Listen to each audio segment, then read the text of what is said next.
আমার বিয়ের রাতে আমার বর একটা তাবিজ গিফট দিল। আমি অবাক হয়ে বললাম, এটা কি? আমার বর সাজু খানিকটা লজ্জা পেয়ে বলল, তাবিজ। সেটা তো বুঝতেই পারছি, কিন্তু এটা কেন? সময় আসুক বুঝবা। আমার ভীষণ রাগ লাগলো। বান্ধবীদের কাছে এত এত গল্প শুনেছি বিয়ের রাতে তাদের বর হীরার আংটি, রূপোর নেকলেস এসব কিছু উপহার দেয়, আর আমি কি না পেয়েছি তাবিজ। তাও খুবই দামি কোনো তাবিজ না, সস্তা টিনের কালো সুতো পরানো তাবিজ। সুতোটাও ছোট, ওটা গলায় দেয়া যাবে না, হাতে বাঁধতে হবে। রাগে সেই রাতে আমার ঘুম আসলো না। সাজু খানিকক্ষণ মিষ্টি মিষ্টি কথা বলে আমাকে কাছে টানবার চেষ্টা করেছিল, কিন্তু নেগেটিভ রেসপন্স দেখে শেষমেশ ভোঁস ভোঁস করে নাক ডাকতে লাগলো। আর আমার উঠল রাগ, নিজের উপর, নিজের কপালের উপর। কেন যে এই ছেলেটার প্রেমে পড়তে গেলাম, কেন যে বাবা মার অমতে একে বিয়ে করতে গেলাম। আমার বাবা মা বিয়েতে অমত করলেও বিয়ের অনুষ্ঠানে উপস্থিত ছিলেন। কন্যাদানের ব্যাপার স্যাপার সব সুন্দর মতোই সমাধান করেছেন। যাওয়ার আগে মা আমাকে ধরে অনেক কান্নাকাটি করেছেন। কাঁদতে কাঁদতে বলেছেন, এত আদরে বড় হয়েছিস তুই, এরকম গরিব ঘরে গিয়ে থাকবি কেমনে? আমিও কাঁদতে কাঁদতে মাকে জড়িয়ে ধরে বলেছি, আমি থাকতে পারবো মা, তুমি শুধু দোয়া করো। বড় মুখ করে একথা বলে এলেও ওদের বাড়িতে এসে বেশ ধাক্কা খেয়েছি। সাজুদের বাসা আমি আগে দেখিনি। বাসাটা মোটামুটি বড়, কিন্তু আগের আমলের। সাজুর দাদার যখন কিছু টাকা পয়সা ছিল তখন তিনি জমি কিনে বাসাটি করেন, কিন্তু বাসাটা করার পরপরই তাদের অবস্থা পড়ে যায়। অনেকে বলে এই বাসা করতে গিয়ে ধার দেনা করে অভাবে পড়ে ওদের পরিবার। অত টাকা পয়সা না থাকলেও কেন ধার দেনা করে সাজুর দাদু বাসাটা করতে গেলেন তা কেউ জানে না। এই বিরাট বাসায় মাত্র 4 রুমে মানুষ থাকে, আর অন্য রুমগুলো পুরোপুরি খালি। দোতলার এক রুমে থাকে সাজুর বাবা মা, ওনাদের রুমটাই সবচেয়ে ছোট। অথচ তারা আগে সবচেয়ে বড় রুমটা নিয়ে থাকতেন। তাদের যে আসবাবপত্র সব সাজু আর তার বোনের রুমে পাস করে দিয়েছেন ওরা বড় হওয়ার পর, তাই তাদের আর বড় রুম লাগবে না বলেই ছোট রুমে উঠে এসেছেন। সত্যি বলতে সাজুদের বাড়িতে সবচেয়ে বেশি আমার ভালো লেগেছিল ওর বাবা মাকেই। কি ভীষণ অমায়িক দুজন মানুষ, তাদের সাথে সারা জীবন এমন বড় বাড়িতে কেন কুঁড়ে ঘরেও থাকা যায়। এরপরে রুমটা মেঘার। মেঘার সাজুর ছোট বোন, অনার্স ফাইনাল ইয়ারে এখন। ওর জন্য ছেলে খোঁজা হচ্ছে, ভালো ছেলে পেলে বিয়ে দেওয়া হবে। মেঘা আমার সাথে খুবই ভালো ব্যবহার করলো, কিন্তু আমার কেন যেন মনে হলো ও আমাকে পছন্দ করে না। এরপর প্যাসেজের শেষ রুমটা সাজুর। বলতে একটু লজ্জা লাগছে, এখন থেকে রুমটা আমারও। একটা ছেলের সাথে একই রুমে থাকতে হবে এখন থেকে, ভাবতেই কেমন একটা লজ্জা লজ্জা ভাব আমার মনটাকে রাঙিয়ে দিচ্ছে বারবার। আর দোতলার আমাদের উল্টো পাশের সবচেয়ে বড় রুমটা সাজুর ফুপুর। তিনি আর তার মেয়ে এখানেই থাকেন। ফুপুটি বিধবা, মেয়ের ছোট বয়সে তার স্বামী মারা গিয়েছিল। এরপর থেকে তিনি এখানে থাকেন। তার মেয়েটার বয়স মেঘার মতোই। মা আর মেয়ে দুজনে একজনও আমাকে পছন্দ করেনি। এখানে আসার পর থেকেই তাদের কথায় আর আচরণে বারবার এই কথাই আমাকে বুঝিয়ে দিয়েছেন। যেমন ঘরে ঢোকার সাথে সাথে ফুপু বললেন, ও মা, বউ কই? আসমা মানে ফুপুর মেয়েটি বলল, এই তো বৌমা। ফুপু হেসে কুটি কুটি হয়ে বললেন, তাই এর রূপেরই এত গল্প শুনলাম? কি আজব, সুন্দরী কি আজকাল সব মেয়েকেই বলে রে? আসমা বলল, ভাইয়ার পছন্দ মা, বোঝো না? তার তো ভালো জিনিস আর ভালো লাগে না। আমি অবাক হয়ে গেলাম ওনাদের কথা শুনে। এমন কথা কেউ বলতে পারে কখনো ভাবতেও পারিনি। যাই হোক, রাতে সাজুর কাছ থেকে অমন তাবিজ গিফট পেয়ে আরও একটা ধাক্কা খেলাম। তখন বারবার বাবা আর মায়ের কথা মনে হচ্ছিল তারা ঠিকই বলেছেন, আমি এই বাড়িতে থাকতে পারবো না। এদের মানসিকতার সাথে আমার মানসিকতা হয়তো যাবে না। আমি ঘুমিয়ে পড়েছিলাম। ঘুম ভাঙলো মাঝরাতে। কেন ঘুম ভাঙলো বুঝতে পারছিলাম না। পুরো বাড়ি অন্ধকার, কিছুই দেখা যায় না। কিছুক্ষণ শুয়ে থাকতেই চোখে অন্ধকার সয়ে এলো। এখন আমি একটু একটু দেখতে পাচ্ছি। আমি সাজুকে ডাকলাম, এই শুনছো? এই। সাজু হুম হুম কেমন একটা আওয়াজ করে আবার ঘুমিয়ে পড়লো। আমি আবার ওর গা ধরে ঝাঁকি দিলাম, এই সাজু, এই ওঠো। সাজু ধরমর করে উঠে বলল, কি কি হয়েছে? আমি বললাম, আমার খুব টয়লেট পেয়েছে, একটু টয়লেটে নিয়ে চলো। সাজু আমার হাত ধরে টয়লেটে নিয়ে চললো। ওদের বাড়িটা একটু পুরনো আমলের তো, অ্যাটাচ বাথরুম বলে কিছু নেই। বারান্দার শেষ মাথায় টয়লেট। সাজু বারান্দার লাইট জ্বালিয়ে আমাকে বারান্দার শেষ মাথায় নিয়ে গিয়ে বলল, তুমি ভেতরে যাও, আমি বাইরে দাঁড়াচ্ছি। আমি টয়লেট সেরে বের হলাম, দেখি বারান্দা অন্ধকার, সাজু নেই। ওদের বাড়ির আশেপাশে তেমন বাড়ি বা ল্যাম্প পোস্টও নেই যে বারান্দাটা একটু আলো আসবে। আজকে রাতে বুঝি অমাবস্যা, চাঁদও নেই। বারান্দায় ঠিক থেকে অন্ধকার। আমি বাড়ির দেওয়াল হাতড়ে একটু একটু করে আমাদের রুমের দিকে যেতে থাকলাম। রুমের সামনে এসে একটু সাবধানে দরজা খুলে দেখে নিলাম আমাদের রুম কিনা। অন্য কারো রুমে ঢুকে পড়লে কেলেঙ্কারি হবে। হ্যাঁ, আমাদেরই রুম। সাজু ঘুমিয়ে আছে, ঘুমের ঘোরে আমাকে রেখে চলে এসছে। আমার বাথরুম থেকে বের হওয়ার জন্য অপেক্ষা করেনি। আমি রুমে ঢুকতেই যাচ্ছি, এই সময় কেমন শব্দ হলো। পেছনে তাকিয়ে দেখি একটা বাচ্চা দাঁড়িয়ে আছে। বাচ্চাই তো ওটা, 10-12 বছরের ছেলের মতো, বারান্দার একদম শেষ মাথায়। কিন্তু এমন কেন বাচ্চাটা? কারো শরীর অত শুকনো হয়? যেন কঙ্কালের উপরে চামড়া পড়ে আছে কেউ, বুকের পাঁজর সব দেখা যাচ্ছে। অন্ধকারে চোখ সয়ে আসায় দেখতে পেয়েছি বাচ্চাটাকে। কিন্তু বাচ্চাটা সেই শুকনো অবস্থা দেখে অবাক হইনি, অবাক হয়েছি অন্য জিনিস দেখে। অবাক না, ভয় পেয়েছি আসলে, ভীষণ ভয়। সেই অন্ধকার বারান্দায় শেষ মাথায় দাঁড়িয়ে যে বাচ্চাটা আমার দিকে তাকিয়ে আছে, তার চোখ লাল, অসম্ভব টকটকে লাল, একদম রক্তের মতো। আমি চিৎকার করে উঠলাম। আমার চিৎকার শুনে সাজু দৌড়ে এলো। বলল, কি হয়েছে? বাচ্চাটা নেই ততক্ষণে। আমি সাজুকে বললাম, কি দেখেছি। সাজুর মুখটা চুপসে গেল ভয়ে। আমাকে বলল, তাড়াতাড়ি এসে শুয়ে পড়ো, রাত অনেক হয়েছে। আমি বিছানায় এসে শুলাম। সাজু লাইট নিভাতে গেলে আমি বললাম, আজ লাইটটা জ্বালানোই থাক প্লিজ। সাজু দীর্ঘশ্বাস ফেলে বলল, আচ্ছা। বলে লাইটটা না নিভিয়ে বিছানায় এসে শুয়ে পড়লো। আমি ভাবলাম ওর দিকে ফিরে ওর বুকে একটু মাথা রেখে জিজ্ঞেস করব, কি হলো, ওটা ওটা কি ছিল। কিন্তু ততক্ষণে সে নাক ডাকা শুরু করেছে, আর তখনই কারেন্টটা চলে গেল। আমার মুখটা ছিল জানালার দিকে। আমি সভয়ে দেখলাম একটা বাচ্চা ছেলে সেই দোতলার জানালার ওপাশ থেকে আমার দিকে তাকিয়ে আছে। তার চোখ দুটো টকটকে লাল। আমি চোখ বন্ধ করে মনে মনে বললাম, তুমি সত্যি না, তুমি সত্যি না, তুমি আমার মনের কল্পনা। বলে চোখ খুললাম, দেখলাম বাচ্চাটা জানালায় নেই। সে আমার বিছানার কাছে, একদম আমার মুখোমুখি। মেঘা আমাকে দেখে চিৎকার করে উঠল, ভাবি এ কি হয়েছে আপনার? মেঘার চিৎকার করাই স্বাভাবিক, সারা রাত ঘুমায়নি। চোখ টকটকে লাল, মুখটাও মলিন, আলুথালু বেশ। এই অবস্থাতে রান্নাঘরে ঢুকেছি। কালকে রাতে নতুন চকচকে বউকে আজ সকালে এই অবস্থায় দেখলে আমি নিজেই চিৎকার করে উঠতাম। আমি বললাম, ভয় পেয়েছি মেঘা, খুব ভয় পেয়েছি। মেঘা আমাকে হাত ধরে বসালো, জিজ্ঞেস করলো, চা খাবেন? আমি মাথা নাড়লাম। মেঘা চা বানালো, খুব সুন্দর চা। খেলেই মনটা প্রশান্তিতে ভরে ওঠে। মেঘা এরপর জিজ্ঞেস করলো, বলেন তো কি হয়েছে কালকে। আমি কালকে রাতের ঘটনা বললাম। এক বাচ্চাকে দেখেছি, বাচ্চার চোখ দুটো টকটকে লাল। মেঘার মুখ শুকিয়ে গেল, যেমন ওর ভাইয়ের শুকিয়েছিল কাল রাতে। আমাকে বলল, ও কিছু না ভাবি, তুমি বাড়ির দুঃস্বপ্ন দেখেছো। আমি বুঝলাম মেঘা কিছু লুকোচ্ছে। আমি এক ফোঁটা দুঃস্বপ্ন দেখিনি, সব হয়েছে আমার চোখের সামনে। এই সময় ফুপু ঢুকলেন রান্নাঘরে। আমায় দেখেই বললেন, বাব্বা, এত সকাল সকাল ভাঙলো ঘুম। আমি তো ভাবলাম সকাল 10টার আগে উঠবে না। মেঘা ওর ফুপুর দিকে তাকিয়ে মুচকি এসে বেরিয়ে গেল। আমি বললাম, না ফুপু, সকাল সকালই ঘুমটা ভেঙে গেল, মাথা ধরেছে বলে চা খেতে এলাম। আপনার ঘুম ভালো হয়েছে তো? ফুপু বললেন, না গো, একদমই ভালো হয়নি, কেবল সাজুর কথা মনে হচ্ছিল। কি ভালো ছেলেটা, কি মেধাবী, কিন্তু জীবনে পাওয়ার মতো কিছু পেল না। আমি বললাম, ফুপু, যারা জীবনে পাওয়ার চাইতে বেশি পেয়েও আফসোস করতে থাকে, তাদের জীবনে হতাশায় যায় না কখনো। ফুপু হাঁ করে আমার দিকে তাকিয়ে থাকলেন, বুঝতে পারেননি আমি এমন একটা কথা বলবো। আমি তাকে রান্নাঘরে একলা রেখে চলে এলাম বাইরে। ঠিক করলাম ফুপুর কথা এখন থেকে আর না ধরে ছাড়বো না। তার একটু শিক্ষার দরকার আছে। বাইরে আসতে মায়ের সাথে দেখা। মা ওই সকালেই উঠেছিলেন। আমার চিবুক ধরে বললেন, কি ব্যাপার মা, এত শুকনো কেন মুখটা? আমার একবার মনে হলো মাকেও সব বলে দেয় মেঘার মতো। কিন্তু মা যদি আমাকে পাগল ভাবেন, হতেই পারে নতুন বউ বিয়ের পরের দিনই এমন সব কথা বললে মানুষ পাগল ঠাওরাবে। না বলাই ভালো। মা আবার জিজ্ঞেস করলেন, কি হয়েছে মা, কিছু বলবা? আমি বললাম, না মা, এমনি সকাল সকাল ঘুম ভাঙলো। দুপুরে খাওয়ার পর মেঘা আমাকে ওদের বাড়িটা ঘুরে দেখাতে নিয়ে গেল। বাড়িটা বিশাল না হলেও অনেকগুলো রুম বাড়িতে। আমার কেবল ওপরতলার রুমগুলোতেই থাকি, নিচের তলার রুমগুলো সব ফাঁকা। আমরা সবগুলো রুমেই ঢুকলাম। সবগুলো রুমের মেঝে খোঁড়া, বড় বড় গর্ত। আমি মেঘাকে জিজ্ঞেস করলাম, এমন করে কে খুঁড়লো? মেঘা বলল, সবগুলো আমার দাদার খোঁড়া। কেন খুঁড়েছিলেন উনি এগুলো? কে জানে, বলেই মেঘা মুচকি হাসলো। আমি বললাম, তুমি তো জানো। মেঘা মুচকি হাসলো আবার। ওর হাসিটা খুব সুন্দর, কথা ভুলিয়ে দেয়।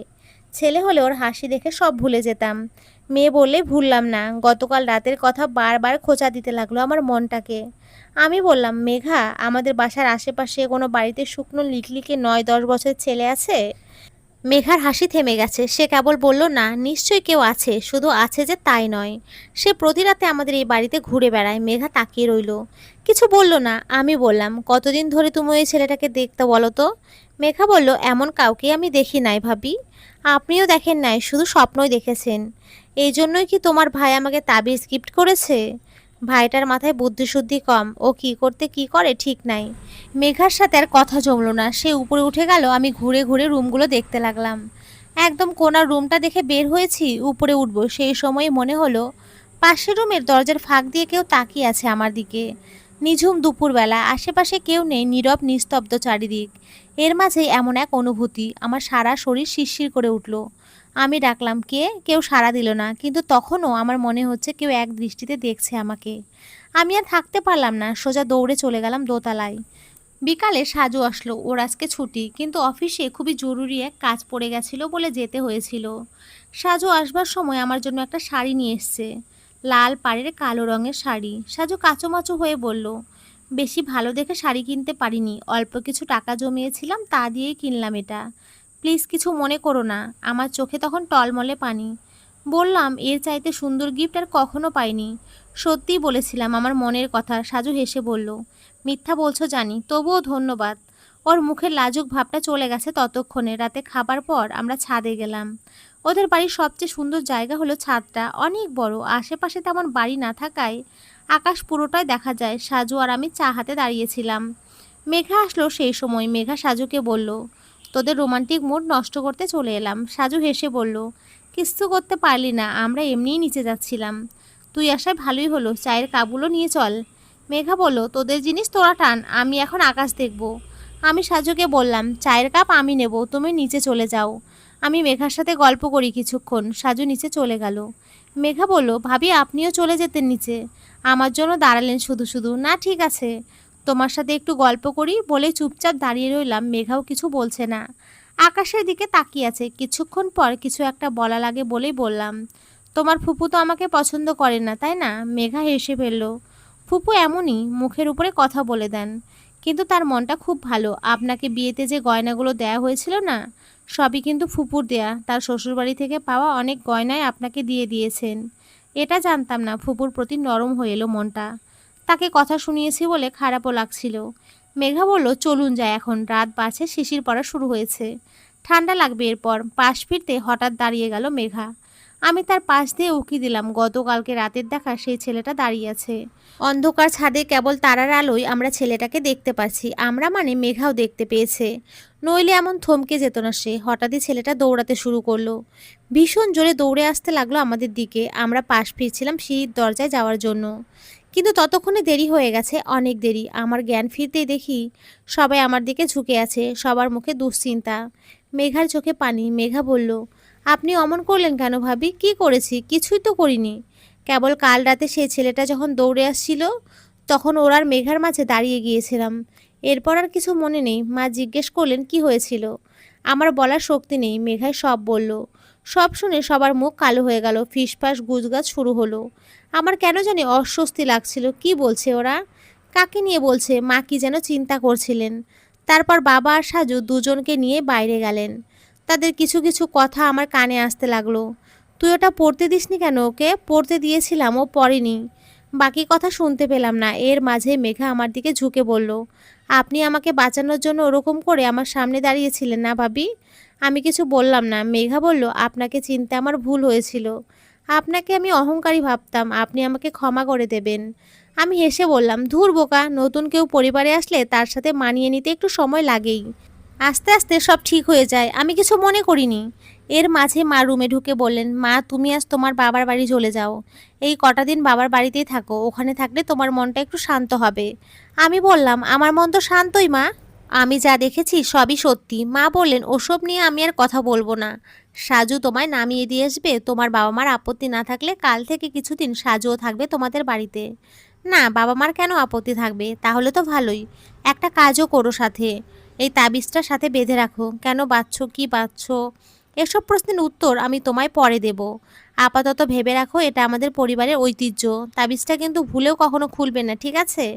বলেই মা তাবিজটা আমার হাতে বেঁধে দিলেন। আমার বিয়ের রাতে সেই তাবিজটা আমাকে বাড়ি নামিয়ে দিয়ে আসতে আসতে সাজু বলল, ওই তাবিজটা পরে থাকলে আর কোনো সমস্যাই হবে না, আমরা সবাই পড়ি, আমাদের কিন্তু কোনো সমস্যা হয় না। আমি বললাম, তাবিজ পরার আগে হতো। সাজু আমার দিকে তাকিয়ে থাকলো কিছুক্ষণ, তারপর বলল, দিয়া আমি সরি, আমার আগেই তোমাকে সব জানানো উচিত ছিল। দাদু যখন মারা যান তার কিছুদিন পর একদিন রাতের বেলাতে আমি প্রথম আমাদের বারান্দায় ওই ছেলেটাকে দেখেছিলাম, সেই শুরু। এরপর থেকে প্রায় সবাই ওই ছেলেটাকে দেখতে পেয়েছে বেশ কয়েকবার। এরপর আমরা এক হুজুরকে দেখাই, তিনি কয়েকটা তাবিজ দেন। ওই তাবিজগুলো পরার পর থেকেই আমাদের আর কোনো সমস্যা হয় না। তাহলে তো তাবিজের অনেক গুণ। সাজু হতাশ গলায় বলল, তোমার কাছে ব্যাপারটা হাসির লাগছে বুঝেছি, কিন্তু এটা সত্যি। তাবিজটা পরার পর থেকেই ওই জিনিসটা আর আমাদের কাছে আসেনি। তাবিজটা থাকলে ফুপাকেও মরতে হতো না। আমি অবাক হয়ে বললাম, কি বলো, ফুপা কি তোমাদের বাড়িতেই মারা যান? হ্যাঁ, দাদু মারা যাবার পর থেকে ফুপা আমাদের বাসাতেই থাকতেন। আমাদের সবার মতো ফুপা ওই ছেলেটাকে দেখেছিলেন। এক শুক্রবার আমরা সবাই এক দাওয়াতে গিয়েছিলাম। ফুপা ছিলেন বাসায় একা। রাতে বাসায় ফিরে সবাই দেখলাম ফুপা মারা গেছেন। মুখে প্রচণ্ড আতঙ্কের ছাপ। ফুপার হার্টের সমস্যা ছিল। হয়তো কিছু দেখে ভয় পেয়েছিলেন, হার্ট অ্যাটাক। কেউ জানলো না কি দেখে ভয় পেয়েছিলেন। তবে ওই ছেলেটার যে হাত ছিল তা নিশ্চিত। এরপর থেকে তোমরা তাবিজ পড়া শুরু করলে? আর কোনো সমস্যা হয়নি। সাজু আমাকে বাসায় নামিয়ে দিয়ে গেল আমার চিরচেনা বাড়ি। মাত্র 3 দিন পরই বাড়িতে এলাম, অথচ মনে হচ্ছে কত জনম জনম বাড়িটা থেকে দূরে আছি। বাবা মা কাউকে আমার শ্বশুরবাড়ির ভুতুরে ব্যাপারে জানালাম না। শুধু বললাম বেড়াতে এসছি, তাদের জামাইও আসবে কালকে, সপ্তাহখানেক থাকবো। আব্বু আম্মু তাতেই খুশি। বিকালে স্নিগ্ধা এলো। স্নিগ্ধা আমার পাড়াতো বান্ধবী। ওর সাথে এটা ওটা গল্পের পর আমার শ্বশুরবাড়ি থেকে দেওয়া গহনাগুলো দেখালাম। স্নিগ্ধা অবাক হয়ে বলল, এগুলো তো একদম আন্টিক। বললাম, হ্যাঁ, আমার ফুপু শাশুড়িকে তার শ্বশুরবাড়ি থেকে দিয়েছে। 30-40 বছরের পুরনো তো হবেই। স্নিগ্ধা বলল, না রে গাধা, এগুলো কম করেও 150 বছরের পুরনো, পিওর গোল্ড। সে কি? হ্যাঁ, আমি নতুন একটা শর্ট ফিল্ম বানাচ্ছি বাংলার গয়নার বিবর্তন নিয়ে। সেটার জন্য রিসার্চ করতে হয়েছে।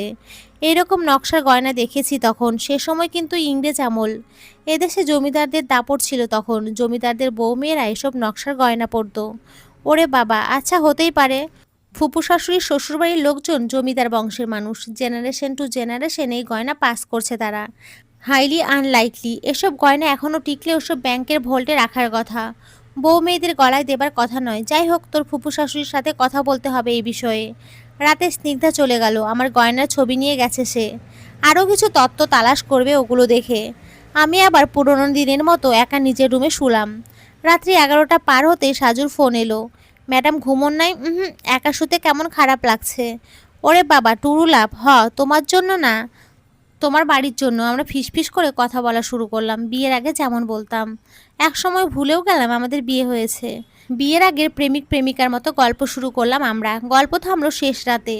আমি একটু পানি খেতে উঠলাম। পানি ডাইনিং রুমের টেবিলের উপরে। সেখানে একটা ডিম লাইট জ্বলছে। ওটার আবছা নীলচে আলোয় দেখা যাচ্ছে চারপাশ। আমি পানি খেয়ে ফিরে আসছি। ঘরের কোনায় আমার চোখ গেল। কে যেন দাঁড়ানো ওখানে। ওই দিকটা অন্ধকার, তাই ভালো মতো দেখা যায় না একদম। আমি একটু এগিয়ে গেলাম দেখার জন্য। দেখলাম একটা 10 বছরের ছেলে। অসম্ভব শুকনো, চোখ দুটো টকটকে লাল। আমার শ্বশুরবাড়িতে দেখা সেই ছেলেটা। ও তাকিয়ে আছে আমার দিকে এক দৃষ্টিতে। আমি চিৎকার করে উঠলাম। আমার চিৎকারে বাবা মা দৌড়ে এলো। মা বলল, কি হয়েছে? আমি কিছু বলতে পারছিলাম না। প্রচণ্ড ভয়ে আমার হাত পা জমে আসছিল। বাবা মা আমার অবস্থা দেখে ভয় পেলেন। বাবা বললেন, মনে হয় খারাপ স্বপ্ন দেখেছে, ওকে নিয়ে একটু সৌত যাও। আমার ইচ্ছে করছিল না। বলি যে বাবাকে আমি একা শুতে দেব না। বাবার বিপদ হতে পারে, অথবা আমার সাথে থাকলে মায়েরও বিপদ হতে পারে। ওনাদের জানিয়ে দেই, একটা ভয়ঙ্কর কিছু আমার পিছু পিছু এই বাড়িতে চলে এসেছে। আমার তাবিজ দিয়েও কোনো লাভ হচ্ছে না, কিন্তু আমি কিছুই বলতে পারলাম না। স্বার্থপর হয়ে গেলাম। মাকে আমার সাথে শুতে নিয়ে আসলাম। একা একটা রুমে থাকতে হবে, এই কথাটা আমি ভাবতেও পারছিলাম না। মা আমার সাথে শুয়ে কিছুক্ষণ গল্প করার চেষ্টা করলেন, কিন্তু আমার মুড ছিল না। শেষে মা ঘুমিয়ে গেলেন। মায়ের নাক ডাকা শুরু হতেই আমি ছেলেটাকে দেখলাম আমার বিছানার সামনে দাঁড়িয়ে আছে, একদম আমার মুখোমুখি। আমি আর থাকতে পারলাম না। চিৎকার করে উঠলাম, কে তুই? কেন এমনটা করছিস আমার সাথে? ছেলেটা উত্তর দিল না। এক দৃষ্টিতে তাকিয়ে রইল আমার দিকে। তার রক্তলাল চোখ দুটো আমায় দেখছে। তার দৃষ্টিটা কেমন যেন করুণ। আমি চমকালাম। এমন করুণ দৃষ্টি আমি আর কখনো দেখিনি। রক্তলাল চোখ দুটোতে কি যেন চাপা দুঃখ লুকিয়ে আছে। আগে খেয়াল করিনি আমি। আমি ছেলেটাকে দেখতে লাগলাম। ছেলেটাও যেমন আমাকে দেখতে লাগলো। ফজরের আজান দিল। মা ঘুম ভেঙে চিৎকার করে উঠল, ওটা কি? আমি বললাম, কোনটা? মা বললেন, মনে হলো এখানে একটা বাচ্চা ছেলেকে দেখলাম। আমাকে দেখে ছেলেটা উধাও হয়ে গেল। আমি হাই তুলে বললাম, স্বপ্ন দেখেছো? স্বপ্নে মানুষ কত উল্টোপাল্টা জিনিসই তো দেখে। আমি সাজুদের বাড়িতে বসে আছি। আমার সাথে আছে সাজুর পুরো পরিবার, আর আমার বাবা মা, আর আছে স্নিগ্ধা। স্নিগ্ধা বলল, এই বাড়িতে যত ঘটনা ঘটেছে সবগুলো রহস্য আমি উদ্ঘাটন করেছি। এর জন্য যদিও আমাকে অনেক কাঠখড় পোড়াতে হয়েছে, সেসবের ডিটেলস বর্ণনায় আমি যাচ্ছি না। তাহলে অনেক কথা বাড়ানো লাগবে, আমি শুধু মেন ঘটনাটা বলি।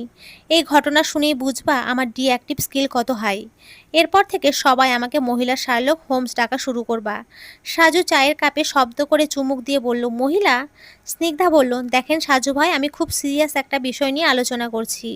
এর মধ্যে এমন ফাজলামি ভালো লাগে না। যাই হোক, মেন ঘটনাটা বলি। অনেক দিন আগে আমাদের এই বাংলায় অদ্ভুত এক প্রথার প্রচলন ছিল। এই প্রথার কথা হয়তো অনেকেই শুনেছেন। সেখানে ধনী জমিদাররা তাদের সকল ধন সম্পদ একটা গোপন ঘরে রেখে দিত। সেই সম্পদ পাহারা দেবার জন্য তারা পাহারাদারেরও ব্যবস্থা করত। তারা করতো কি, খুব গরিব ঘরের একটা ছোট বাচ্চাকে বাবা মার কাছ থেকে কিনে নিয়ে আসতো। এরপর তাকে অনেক ভালো খাবার দাবার খাইয়ে সুন্দর পোশাক পরিয়ে ওই গোপন ঘরে রেখে দিত। বাচ্চাটা সুন্দর পোশাক পরে মজার খাবার দাবার খেয়ে খুশি মনে শান্তির এক ঘুম দিত। সেই ঘুমটাই হতো তার কাল। তাকে ঘুমন্ত অবস্থায় ওই ঘরে রেখে ঘরের দরজা বন্ধ করে দেয়া হতো। বাচ্চাটা ঘুম থেকে জেগে উঠে দেখতো সে একা, আর কেউ নেই ঘরে। সে কান্নাকাটি শুরু করতো, কেঁদে কেঁদে মা বাবাকে ডাকতো। ঘরের দরজা ধাক্কাতো, কিন্তু তার কান্না শোনার জন্য কেউ তখন থাকতো না। তারপর ধীরে ধীরে ক্ষুধায় তৃষ্ণায় ধুকে ধুকে বাচ্চাটা একদিন মারা যেত। শয়তান জমিদারগুলো ভাবতো এই বাচ্চার আত্মায় তাদের ধন সম্পদ আগলে রাখবে। বাচ্চাটাকে বলা হতো জক। আমাদের বাংলায় একটা বাগধারা আছে না, জকের ধন বলে? বাগধারাটার অর্থ কৃপণের ধন সম্পদ। বাগধারাটা এসেছে এই জকের ঘটনাগুলো থেকেই। কারণ কৃপণ জকের মতোই তার ধন সম্পদ আগলে রাখে। আপনাদের এই বাড়ির নিচেও এই অঞ্চলের জমিদারের সেরকম লুকানো ধন সম্পদের একটা ঘর ছিল। সাজু ভাইয়ের দাদা কোনোভাবে তার খোঁজ পেয়েছিলেন। এরপরই তিনি সমস্ত সঞ্চয় দিয়ে এই জমিটা কিনে এর উপর বাড়ি তৈরি করেন। দোতলায় সবাইকে রেখে নিচতলায় তিনি গুপ্তধন খোঁজার কাজ শুরু করেন। কিন্তু কথাটা তিনি কাউকে জানালেন না, কারণ সবাই তাকে পাগল ভাবতে পারে। সবাইকে বলা হলো বাড়ির মেঝে মেরামত করে মোজাইক করা হবে। ব্যাপারটাকে কেউ আর তেমন গুরুত্ব দিল না। একমাত্র তার আদরের নাতনি মেঘাকে এই ব্যাপারটা তিনি জানান। মেঘা তখন ছোট, ব্যাপারটা সেভাবে বুঝতে পারেনি। বড় হয়ে সে ভাবে গুপ্তধন খোঁজার কথাটা দাদার মশকরা ছিল, তাই কাউকে সে ব্যাপারটা বলেনি। আমার যখন দিয়ার গহনাগুলোর সেটগুলো দেখে সন্দেহ হচ্ছিল, আমি আপনাদের সবার সাথে কথা বলি। মেঘা তখন ব্যাপারটা আমাকে জানায়। আমিও দুয়ে দুয়ে চার মিলিয়ে ফেলি। এখন কথা হলো, দাদা কি সেই গুপ্তধনের খোঁজ পেয়েছিলেন সেটা আমরা জানি না। খুব সম্ভবত তিনি খোঁজ পাননি, কারণ তার মৃত্যুর সময় জকের দেখা পাওয়া গেল না। জকের আগমন ঘটল আরও অনেক পরে। আমার শ্বশুর আব্বা বললেন, তাহলে কি অন্য কেউ গুপ্তধনের সন্ধান পেয়েছিল?